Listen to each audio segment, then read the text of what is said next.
Good afternoon mga gal.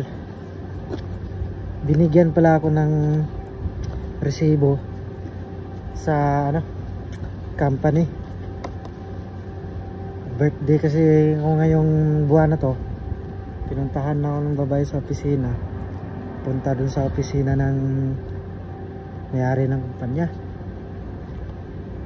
Pagkatingin ko, sakto yung pangalan.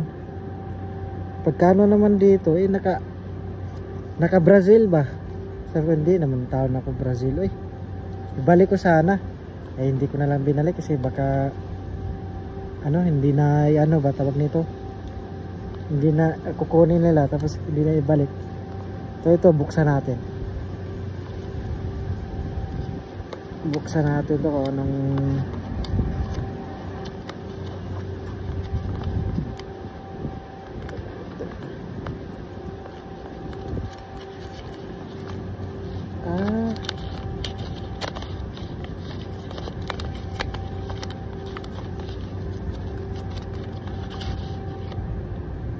gift card siya.